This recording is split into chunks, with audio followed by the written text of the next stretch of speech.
MEPs vote to rescind Ursula von der Leyen's pick for EU small business envoy Markus Pieper. EU countries urged to implement the new Migration and Asylum Pact or risk legal action.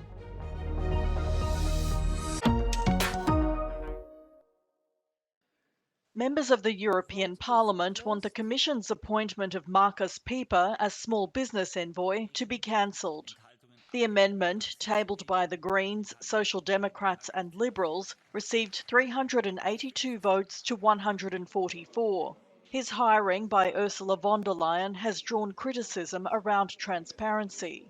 The MEPs say the Commission President and Pieper are both CDU party members. The four-year post is said to pay more than €19,500 per month. Et en fait, là, on est effectivement en période électorale et donc on place les amis, on récompense les amis. C'est les chefs de délégation de la CDU allemande, c'est-à-dire le parti de Mme von der Leyen qui vient de la désigner tête de liste pour les élections européennes, donc la candidate du plus important groupe au Parlement pour sa propre succession, donc être à nouveau président de la Commission. Donc il est évident qu'il y a un lien. Tout ça, évidemment, sans la petite magouille de dernière minute, le copinage, le conflit d'intérêts. The signatories of the amendment are claiming political favouritism and want the appointment process to start again. Several senior EU commissioners, including Joseph Borrell and Thierry Breton, have also questioned the hire. Pieper's allies say the process has been, quote, formal, fair and multi-step. They say the assessment procedures shouldn't be used for campaigning goals. Il y a des procédures, celles-ci sont mises en œuvre par les institutions, chacune des institutions pour ses propres recrutements, et la Commission a respecté les procédures prévues pour le recrutement de M. Pieper, de son envoyé de son conseiller pour les PME. Even though the amendment passed in Parliament, its influence on the Commission remains unclear. Markus Pieper has already signed his contract.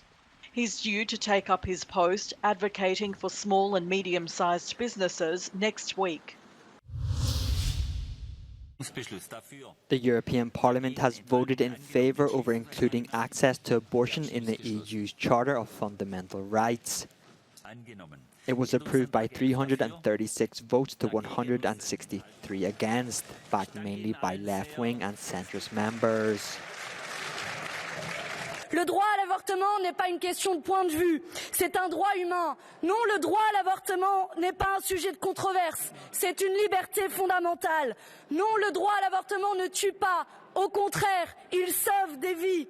Et pendant que vous vous y attaquez discrètement, ici au Parlement européen, vous pouvez compter sur nous, vous nous trouverez sur votre chemin. The vote is largely symbolic as the resolution is non-binding and would require the backing of all 27 member states to be included in the Union's Fundamental Rights Charter. Abortion remains heavily restricted in a few countries, which would likely veto efforts to declare it a right. The EU Home Affairs Chief has issued a warning to member states.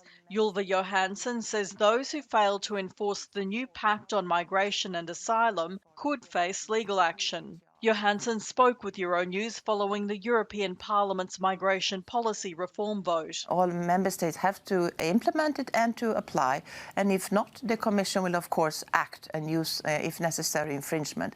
But I must say that I'm pretty convinced that member states will implement the pact now quite quickly. They seem to be quite eager to do the implementation, and I'm convinced that they will also apply it.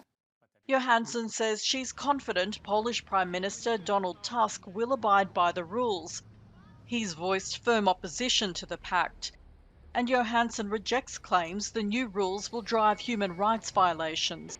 This is very, very clear in the legislation that we're actually strengthening the protection of the fundamental rights of the asylum seekers, the right to apply for asylum, and specific safeguards for the vulnerable ones. So this is a very strong legislation.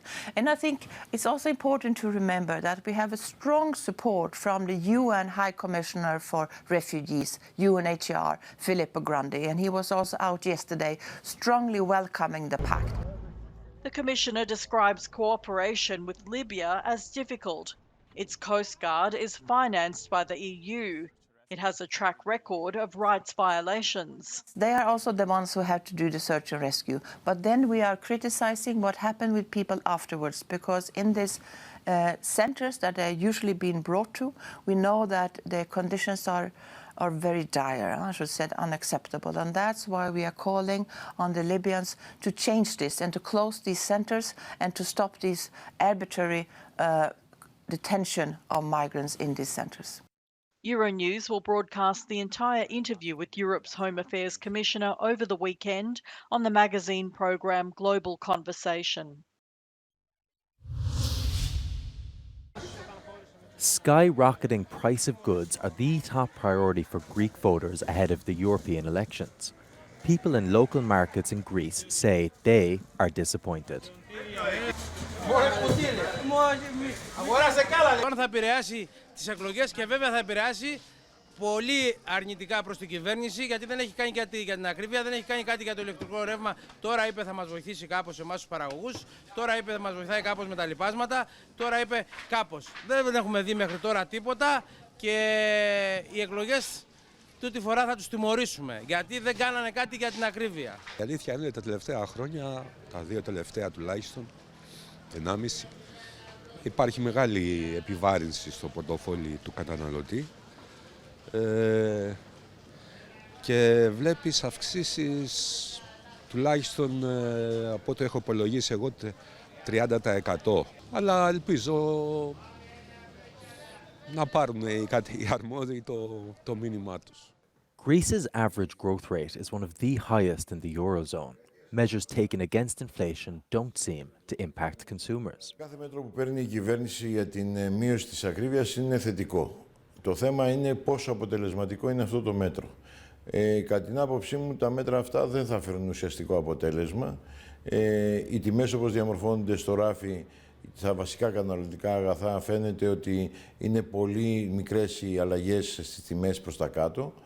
Από την άλλη πλευρά πρέπει να τονίσω ότι και στον χώρο των επιχειρήσεων έχουμε ένα τεράστιο πρόβλημα λόγω του αυξημένου κόστους. Δυστυχώς η εικόνα όμως της αντιπολίτευσης δεν είναι αυτή που θα θέλαμε όλοι μας να είναι. Μια αντιπολίτευση ουσίας, μια αντιπολίτευση που να δίνει κυβερνησιμότητα στον τόπο. Παρά το γεγονός ότι πριν από 1,5 μήνα ελήφθησαν μέτρα για την αντιμετώπιση της ακρίβειας, οι πολίτες συνεχίζουν να δηλώνουν ότι είναι δυσαρεστημένοι και αυτή τη δυσαρέσκεια θα τη μεταφράσουν στις κάλπες. Είναι ένα ζήτημα το οποίο απασχολεί ιδιαίτερα την κυβέρνηση. Από την Αθήνα για το Euronews, Γιώργος Δημητρόπουλος. Standing shoulder to shoulder, delegates at the Three Seas summit in Lithuania's capital vowed to protect and boost Ukraine's energy infrastructure. Those representing 25 Central Eastern and Southern European countries would normally discuss cooperation on transport, cybersecurity and energy. Their focus has turned to protecting Ukraine's power grid against Russian attacks. For us, it's the biggest challenge for today. And you know that we've been attacked again this night, this early morning.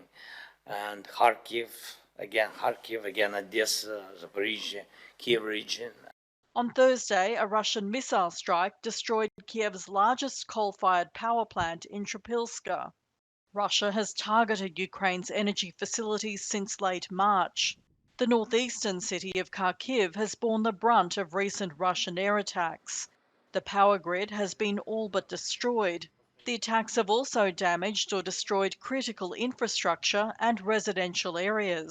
Some 200,000 homes have been left without electricity. That number equates to about 80% of the population. The European Union calls for joint efforts to stop Russian interference in its internal affairs ahead of the European elections in June. Earlier this year, the Czech Republic started an investigation about a website allegedly spreading pro-Russian and far-right narratives. The investigation also aims to detect any financial links between MEPs and Russia. The European Parliament has also started to implement its own measures. Our democracy cannot be taken for granted, and Kremlin will continue using disinformation, malign interference, corruption, and any other dirty tricks from the authoritarian playbook to divide Europe. MEPs urge action to stop Putin and hold to account those that are involved. No podemos permitir un golpe de credibilidad al Parlamento Europeo ante unas elecciones que serán clave para el futuro del proyecto europeo y para el apoyo a Ucrania en su lucha por la supervivencia ante la tiranía de Putin. Je suis scandalisée d'apprendre que des membres de cette Assemblée et des candidats aux élections européennes auraient été payés par le gouvernement russe et par ses mandataires. Payés pour répandre la propagande du Kremlin. Payés pour œuvrer contre les intérêts de ceux qui les ont élus. C'est la raison pour laquelle nous, Renew, nous exigeons des noms et des chiffres. In February, the European Parliament denounced in a resolution Russia's continued efforts to undermine European democracy. The EU has taken concrete steps against disinformation through new laws and sanctions.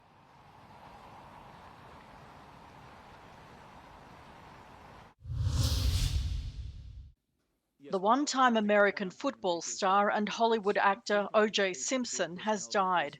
He was 76. Despite his early fame and fortune, Simpson gained global notoriety for the killings of his ex-wife Nicole and her friend Ronald Goldman in Los Angeles.